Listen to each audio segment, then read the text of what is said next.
Rain soaked his coat, mud stained his shoes, and the moment Amir Al-Farid stepped into New York's most elite restaurant, the staff decided he didn't belong.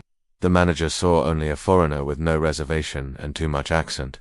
The insults came fast, quiet, polite, deadly. Security was seconds from throwing him out. But then the invisible waitress, the broke girl everyone ignored, did something no one expected. She spoke one sentence in Arabic, and that sentence didn't just save the night.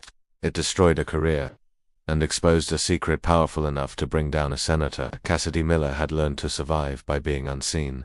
Cheap apartment, stained apron, tired eyes. She poured water for people who never even learned her name. The restaurant, called the Obsidian Room, was built on gold and arrogance, and Julian, the manager, ruled it with cruelty disguised as class.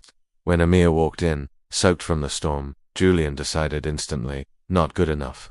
Not rich enough, and definitely not welcome. You're dripping on Italian marble, Julian sneered. Try a fast food place down the street. Amir stayed calm. Too calm. I'm Amir Al-Farid. I have a meeting here.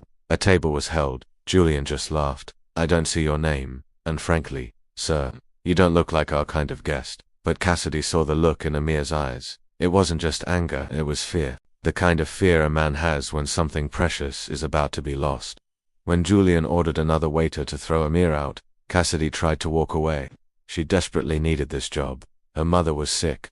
Rent was due. But then she heard Julian mutter in French, "Look at this clown, probably a taxi driver who won the lottery." Cassidy stopped dead in her tracks, because she understood every single word. And then she did something incredibly dangerous. She stepped between them. She bowed slightly to Amir and spoke in perfect, fluent Arabic. "Sir, please forgive this disgraceful treatment. These people don't know who you are."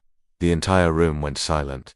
Amir stared at her, completely shocked. "You speak my language?" he asked, his voice low. "I speak dignity," Cassidy replied softly. Before Julian could fire her, the owner walked in. And that's when everything changed.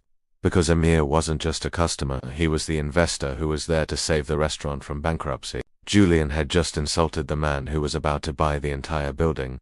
But that wasn't even the real disaster. The real disaster happened when the waiter, Brad, tried to grab Amir and smashed his phone. Inside that phone was a hidden memory card, and on that card was proof that Senator Robert Holloway, the man sitting at table 4, was laundering money for an international crime ring. The phone shattered. The memory card slid across the floor, right under the senator's table, and only Cassidy saw where it went. Security wouldn't let Amir back inside. He looked at Cassidy, his eyes pleading. "You're invisible to them," he said. "You can go where I can't." She was terrified. But then she remembered her own father, a diplomat who had been framed and destroyed by that very same senator. Cassidy didn't take the money Amir offered. She took the mission. When the lights suddenly flickered and went out, she ran barefoot across the marble floor. 8 seconds. She slid under the table, cutting her hand, but she found the card. Just as she hid it, they found her. They grabbed her. But then Amir walked back in. This time he wasn't a soaked stranger. He was the owner. He had his own security behind him, an authority in his voice. The senator was arrested on the spot. Julian was fired and blacklisted from the industry. The restaurant was renamed, and Cassidy Miller became a partner. 6 months later, she wasn't invisible anymore. She ran the floor. She owned her life, and the man who once walked in dripping from the rain, he asked her to walk with him forever. She said yes.